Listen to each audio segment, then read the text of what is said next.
Hi, everyone. Thank you for joining us today at the GRC Summit 2020.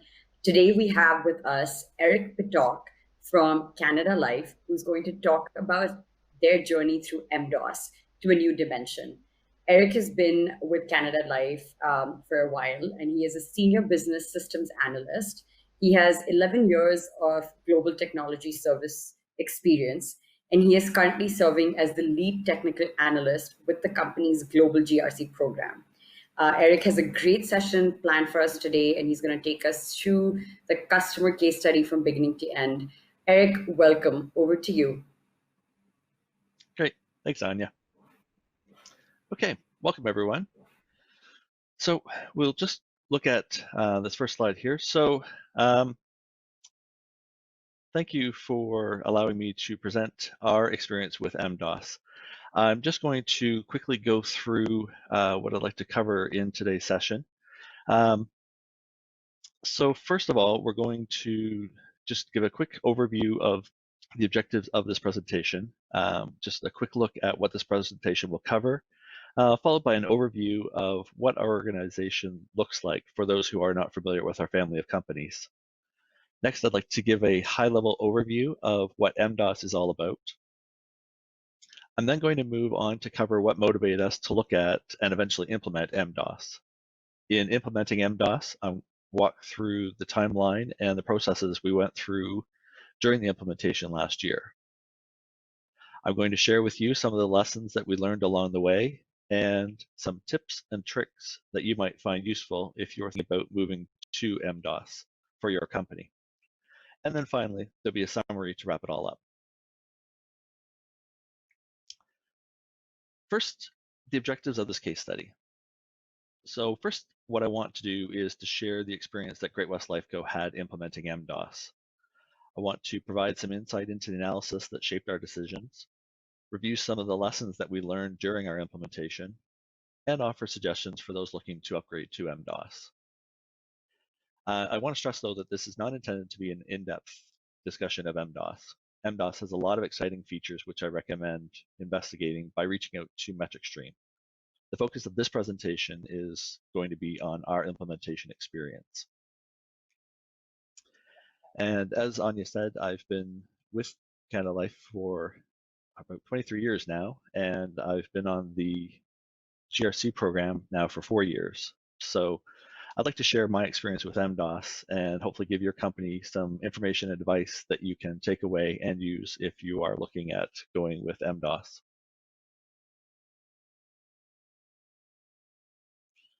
So just a little bit of information about Great-West Lifeco. Great-West Lifeco is an international financial services holding company operating in Canada, the US, and Europe. And we employ approximately 24,000 people serving over 31 million customer relationships. Now, I'm employed by Canada Life here in Canada, but much of the work that I do is for Great-West Lifeco. As you see here, Lifeco is considered the top of the house, which is the point where all reporting rolls up from the various companies. So you have the different regions, all of their reporting. Not only is it done at a regional level, but it also rolls up to the Lifeco level. Great-West Lifeco has been a MetricStream customer since 2017.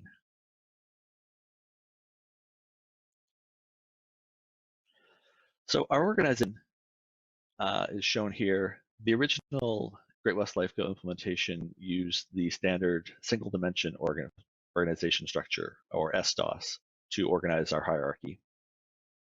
The organization hierarchy that we chose was based primarily on the risk reporting relationships in our organizations, but it also reflects human resources and financial reporting hierarchies. Now, the org structure that I show here is a 5-level organization structure, with level 1 giving a top of the house view into all child organizations within the enterprise. As I mentioned, this is where all reports will roll up to. Level 2 offers a regional view, which also includes the Lifeco oversight functions that you see on the right side. This has different corporate functions, for example, the business continuity, information services, and a number of other oversight functions. The third level in green is a divisional level, or for our European reinsurance companies, it's the company level. Level 4 is a line of business level, or in European reinsurance, it's the divisional level. And then finally, at the level 5, we've got the department level. And as you see, the numbers shown here represent the number of organizational units that are under each one of those groups. So all totaled, we've got approximately 310 organizations within our org structure. So I'm going to give a short demonstration or explanation on exactly what MDOS is for those people who may not be familiar with MDOS. So MDOS is about a whole new dimension. And I'm not talking about Twilight Zone. This is MDOS. This is a multi-dimensional org structure. It's been released by Metric Stream and features a new flexible data model that supports up to 6 dimensions as part of its org structure. MDOS has been an option available since the February 2019 M7 release. And some of the benefits I've listed here, I just want to cover a couple just to point out.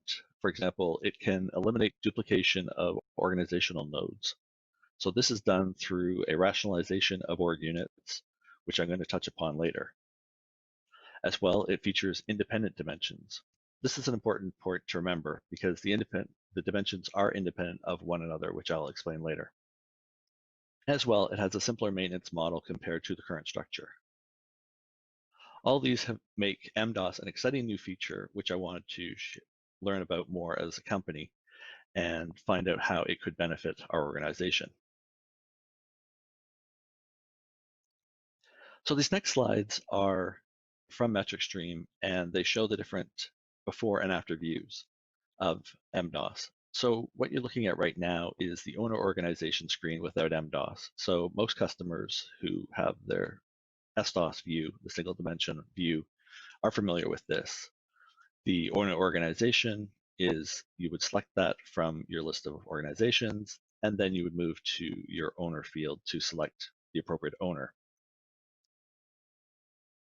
However, when it comes to Metric Stream with the MDOS, you have a plus sign that you click, and then in clicking that plus sign, it opens up the owner organization with the organization, but also with the different dimensions. So in this case, the example shows a functional, a location, and a legal entity dimension.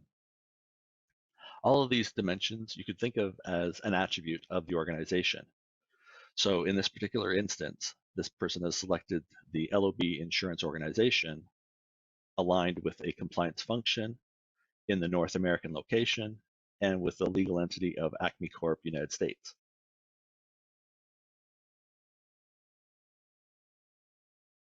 Then shows in the owner organization field with this MDOS information. So this gives you the different view that you have showing, again, the organization with the different dimensions. And then from there, you would then select the owner. So what was our motivation to move to MDOS? We looked at MDOS and we saw that MDOS closed a number of key gaps related to GRC governance and reporting. It enabled a clear segregation of access, both viewing and reporting, between the 3 lines of defense. It also enabled reporting for legal entities through the use of a legal entity dimension. And it enabled access restriction to privileged and confidential information. As well, it was our intention to use the internal audit module for both our compliance and our internal audit teams. This would create data segregation issues, however. So without MDOS, we didn't know how we would be able to keep the data separate. In other words, keep internal audit users from seeing compliance data and vice versa. Another motivation was that MDOS offered a more robust organizational structure. And lastly, Great West Lifeco was at an early point in our GRC journey, which made it easier to implement MDOS.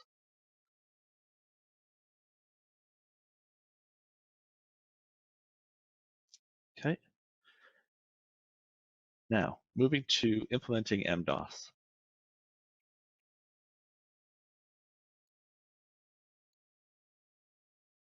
So I just want to share with you the timeline for implementing MDOS.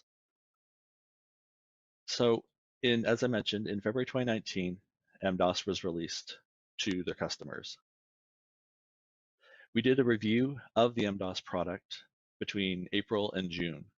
And in our company, we took a look at what were the kind of limitations of MDOS, what was MDOS going to bring to us, and how could we use it, and also what dimensions would we use.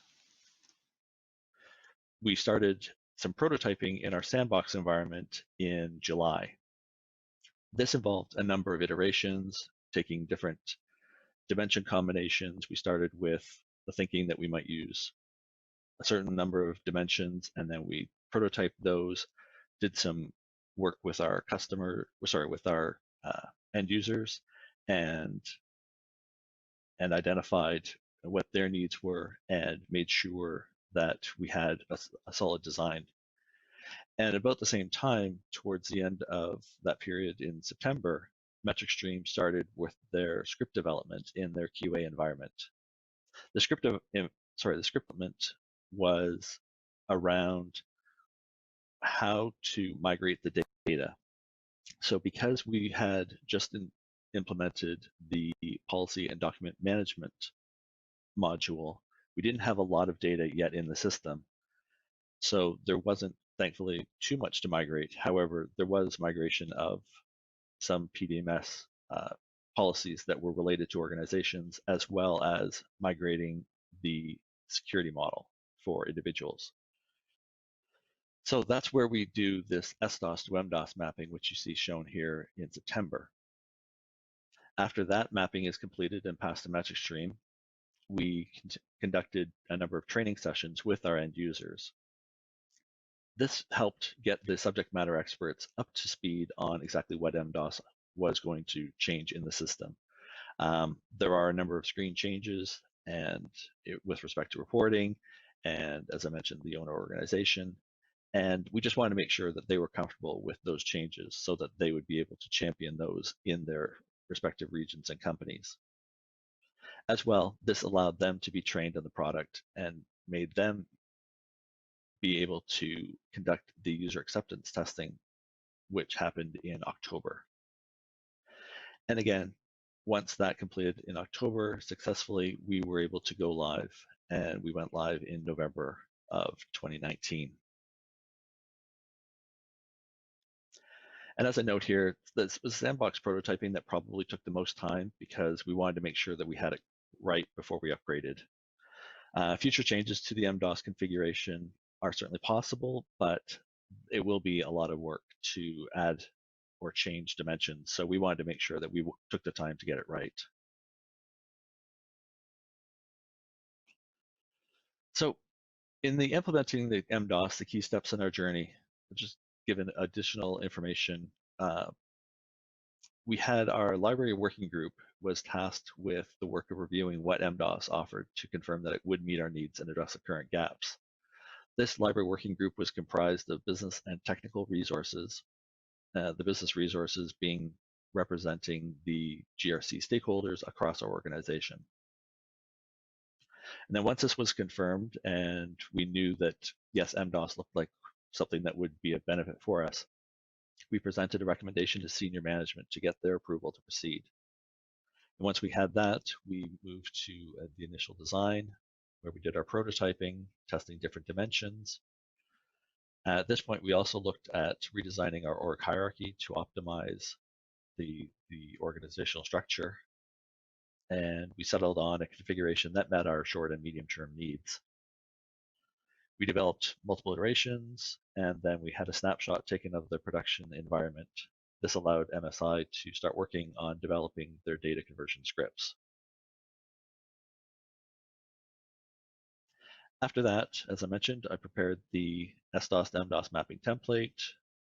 MetricStream worked on their data migration scripts, had our familiarization sessions with our subject matter experts, and then UAT was upgraded.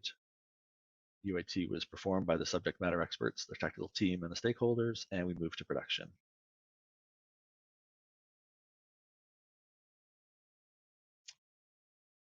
but always not completely smooth. One early decision point was to look at the possibility of redesigning our org hierarchy in the system. As I mentioned, our current org hierarchy consists of over 300 org units. Now, no doubt there are certain customers, perhaps yours, that is much larger than Great West Lifeco in terms of the number of regions or the number of organizational units that you have. But our organization was or is sufficiently complicated with its many layers, regions, dual reporting relationships, and so on, that we wanted to look at, is there maybe some way of optimizing what we've got? So, for example, we noticed that there was a number of duplicate functions or lines of business, both within a region and across all regions. So, as an example, Canada has separate claims operations for disability claims, health and dental, and life insurance. And then many of those functions are duplicated in other regions. So, for example, Irish Life will have a claims operation.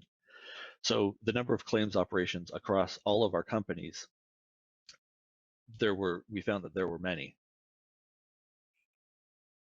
So what we wanted to do was look at a way of rationalizing the org hierarchy. And we wanted to look at, well, maybe company was a way to do this. So with MDOS and the rationalized org hierarchy, we could go from 310 org units to something that looked more like this optimized view at the bottom with 113 org units. So what you see here is Lifeco remains at the top of the house, but now the level 2 regions are replaced by key functions or lines of business within the organization. Those are shown in red. Level 3 becomes sub-functions and departments. Now, as you'll see, there's still level 4 and 5, but they're limited to our information service technology areas. This is not to indicate how complex IT is, but it's more a reflection on the unique org structure within our particular organization. And this required the appropriate additional levels to represent that detail.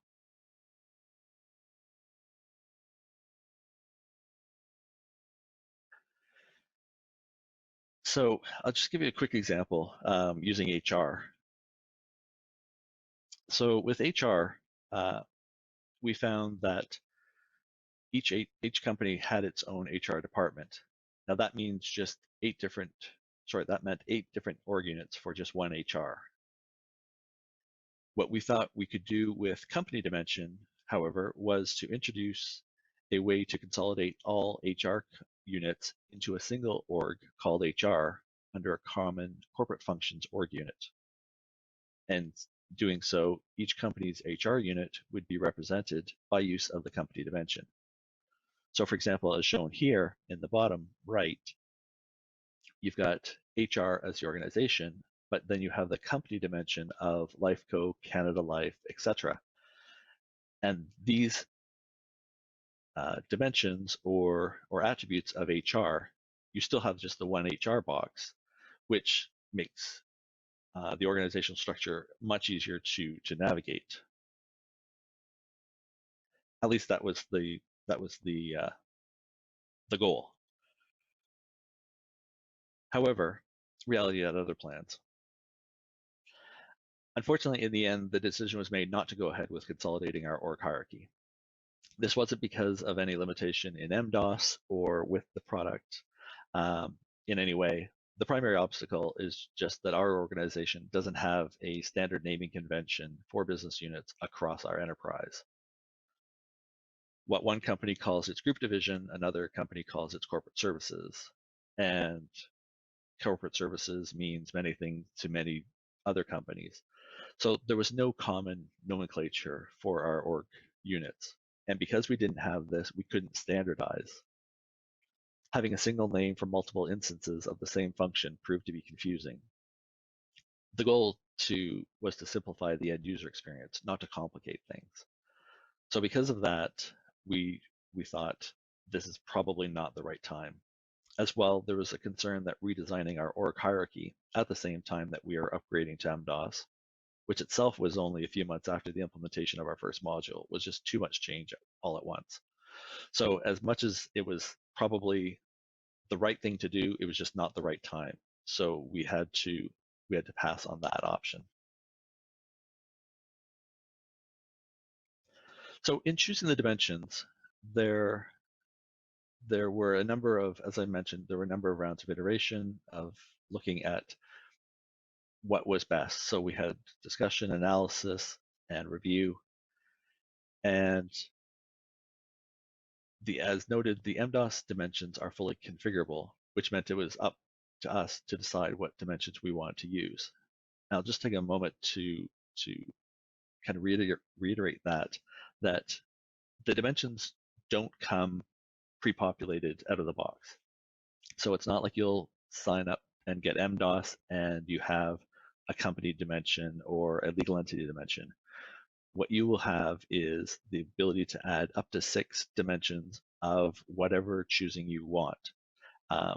If you want to add a dimension that is relevant for your company, then you can go ahead and populate it however you want. So these are just 6 open containers, if you will, that can be used however fits your company's needs.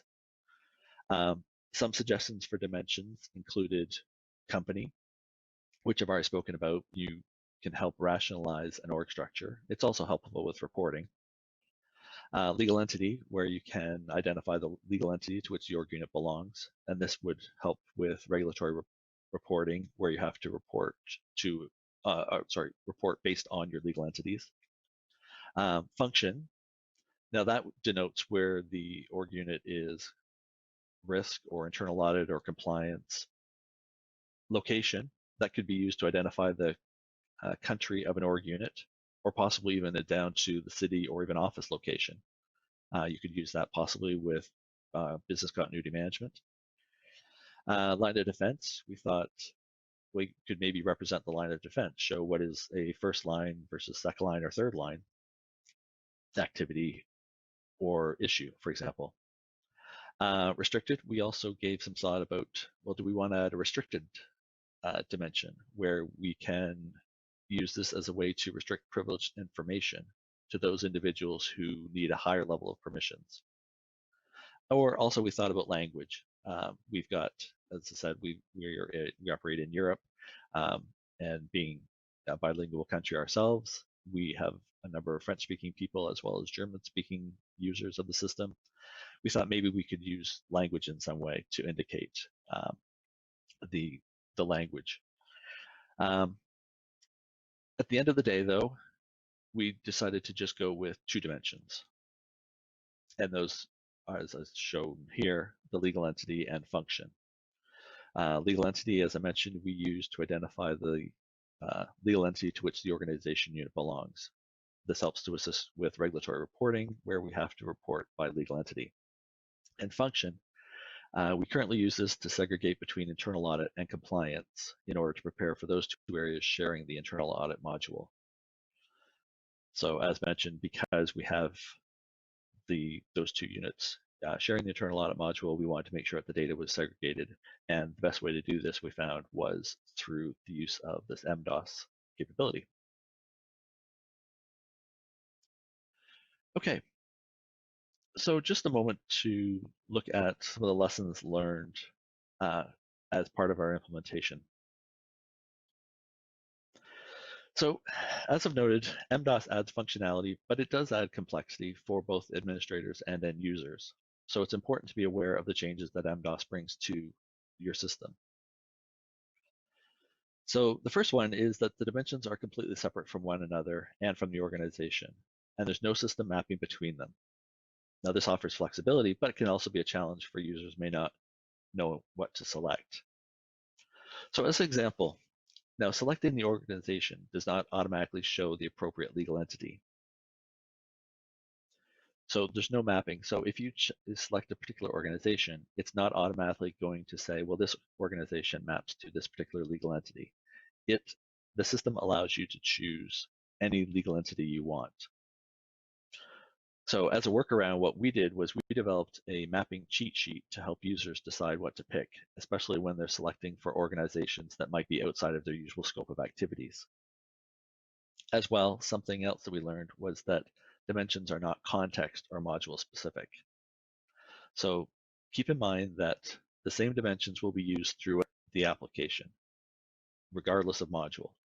Um, some dimensions may only be relevant to particular modules or to certain groups of users, but those dimensions will be applicable to everyone. So because of that, we have found that it sometimes needs additional training or education of users to know, okay, well, when you see this dimension, this doesn't apply to you, so you just need to know this is what you will pick in this instance. Um, so again, it's a bit of education with the users, but we found that it was something that we could work around, but something that we needed to identify. Now, something else that changed is that the security model was updated with MDOS. The security configuration changed to show dimensions, and now org role pairs are now referred to in the system as privileges. The security logic used to display users from within forms will be based on users' access to different business entities. So I'm going to stop and pause and show an example here, and hopefully it's clear with this slide.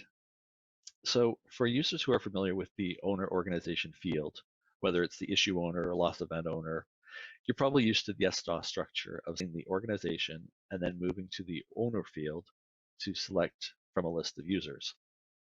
With MDOS, that changes somewhat. So with MDOS, what you do is you select the organization, but then you also add in your additional dimensions. So in the example shown, the individual selected LOB insurance, compliance, North America as location, and Acme Corp United States as the legal entity. So that was then selected. Now, when you go to select the owner, the list of names that is shown is limited to those individuals who have a privilege with that combination. Again, LOB Insurance, North America, Acme Corporation, etc. Now think of this as a bit of a validation check. In order for you to see a user, that user must have that combination. So if then the user, having selected the owner organization, goes to the list of owners and doesn't find anyone, that's a bit of a check to say that they've probably selected an invalid owner organization combination. Either that, or there's just not been anybody assigned with that particular combination. So this will be a bit of a guide for people to make sure that they are selecting the correct owner organization, as well and make sure that you've got your individuals set up in the security model set up correctly.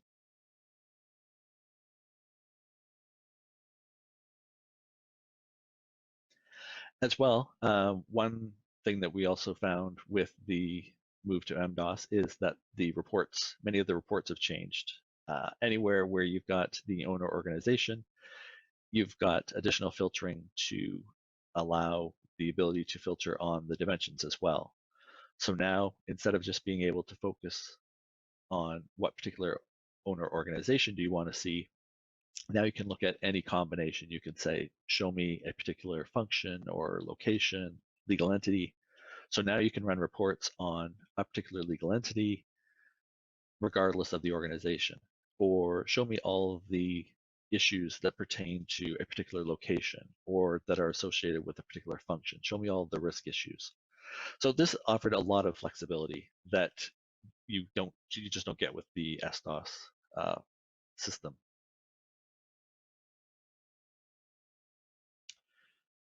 Okay, so I'm going to now just move into some of the tips and tricks that we've kind of picked up in the last 6 months now of working with MDOS.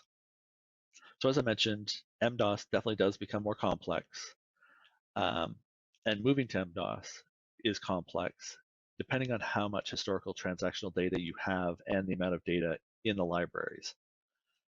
Moving to MDOS earlier in the journey is definitely going to be easier, although there's definitely a way to migrate for existing customers.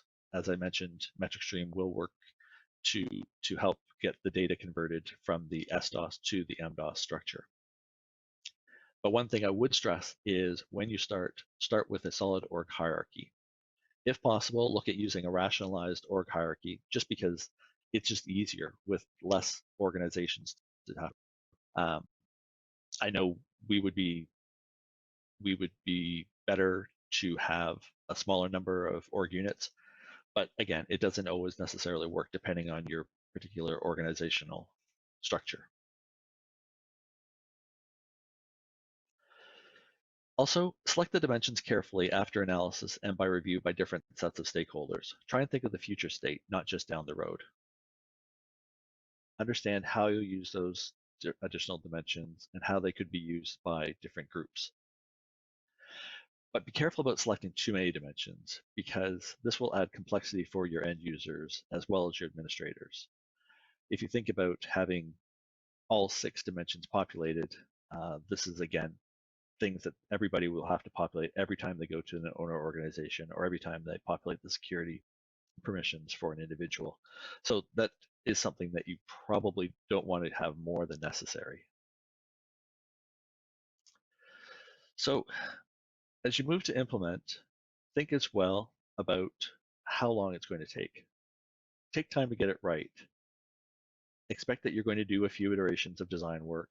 You might start with the idea that you're going to have a company dimension, for example, and realize, no, it's just not going to work.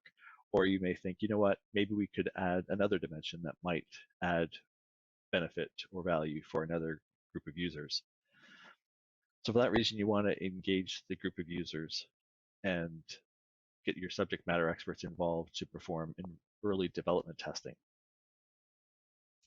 You can also identify the training model that you're going to use for educating users and prepare the training materials once the design has been settled. It's important to have a good communication strategy so that users will know what to expect. Take screenshots so that people can see, oh, this is how it's going to work. This is the difference between SDOS to MDOS. Particularly with your administrators, understand what the security model is going to look like, because there are definitely changes to that and what the implications are of adding those different dimensions.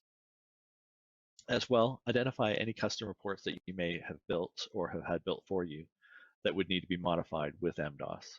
As I mentioned, the organizational filtering is changed with MDOS to include those different dimensions. As well, other things to be aware of is that some out-of-the-box roles include an activity of view all, example, view all issues. So understand that this means that a user is able to view all of the issues, not just pertaining to that particular user's organization or dimensions. This is something that we learned early on, and we had to make sure how to handle this. As a workaround, what we did was we identified those roles having these view all type permissions, and we cloned those roles, removed those view all permissions, and now we had a new role that we could have that would be upgrade safe, but would not allow that individual to see things beyond their function, for example. So that was something that worked for us. As well, note that each dimension allows users to make one or more selections depending on the particular screen for each dimension. And there's also the option of all or NA, which is not applicable. Now, NA can be confusing. Some of our users were seeing NA and thought that that just meant that dimension doesn't apply to them, so they clicked NA. However, NA is definitely a value. So for example, in the example of function, if you select NA, that means it's not compliance or it's not internal audit. However, if this is supposed to be a compliance issue, you're going to want to make sure you select compliance and not NA. So just be aware of what NA means and make sure that you use it appropriately, and where necessary, educate your users accordingly. Okay, so in summary, MDOS offers a lot of new and exciting features. MDOS introduces changes to most screens, primarily for fields with organization or user pick lists, as well as changing the security setup and report filtering. Having additional dimensions offers more flexibility in the design of an org hierarchy, as well as enhanced reporting filtering capabilities. MSI can assist you with the decision on how a company can use the flexibility of MDOS. And current in-flight implementations allow for easier implementation of MDOS, but definitely existing customers can be upgraded to MDOS. So finally, I would just say, if you've got any questions, by all means, reach out to your metric stream contacts for more information on MDOS, including, is MDOS right for your organization? Getting answers to detailed questions about MDOS, or even just finding out specifics about upcoming MDOS features on the product roadmap. And if you've got any questions about our particular implementation or any experiences that we've had with MDOS since going live, I'm happy to answer any questions that you may have. My email address is right there. By all means, reach out to me. And don't forget the excellent MetricStream community website. It has a wealth of information and it has forums that allow you to pose questions for others to share their experiences as well. And thank you very much. I appreciate your time and enjoy the rest of the GRC Summit. Thank you. Thank you, Erik, so much. The presentation was extremely educational and informative. I think users will successfully understand what MDOS is, the motivation to move, the implementation approach, as well as the tips and tricks, and how to configure MDOS as well. I think this is going to be of great value to GRC practitioners that are starting on their GRC journey. So thank you so much. This has absolutely been amazing. Thank you. Great. Thank you.